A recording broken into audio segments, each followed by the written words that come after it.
Hello students, this is exercise number 23 of the legal dictations on the speed of 80 words per minute. Start. But according to the medical evidence, injuries on PW2 were caused on the evening previous to the morning of June 24.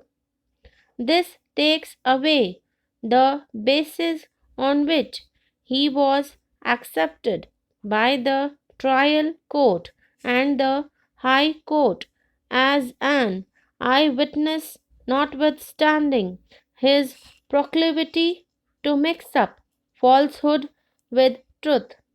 A substantial part of the prosecution story has been disbelieved, and the conviction of the appellant rests solely on the testimony of PW2, who, as observed by the trial court, does not seem to have particular respect for truth and had mixed up falsehood with truth.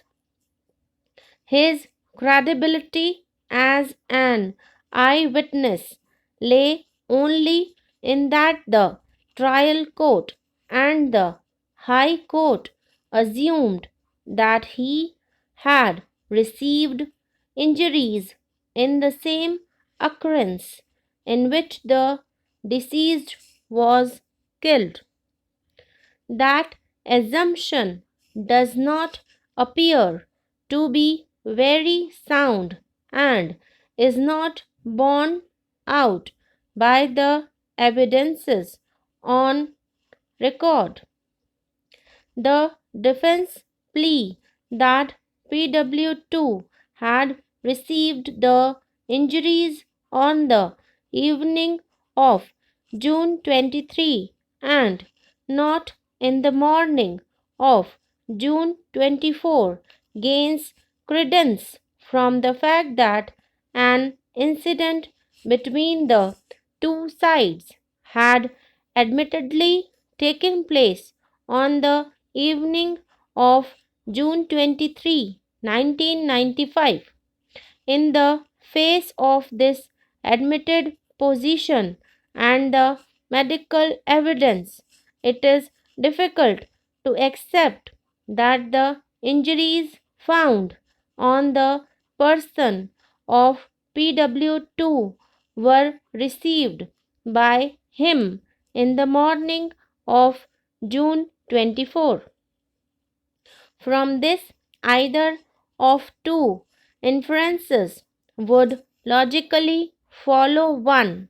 PW2 was not present at the occurrence in which the deceased was killed in the morning. The occurrence in which the deceased was killed did not take place in the morning of June 24, and he was not killed in the manner as suggested by the prosecution. Both the inferences are equally damaging to the prosecution case. In view of the facts and the circumstances, it would be highly unsafe to uphold and sustain the appellant's conviction for the offense of murder, and the prudent and safe course would be to give him the benefit of doubt. Accordingly, he is acquitted of the charges under section 302 and 324 IPC. The next appeal is directed against the judgment of the Punjab and Haryana High Court in Criminal Appeals number 201 of 1996, confirming the appellant's conviction under Section 302 of the Penal Code and life imprisonment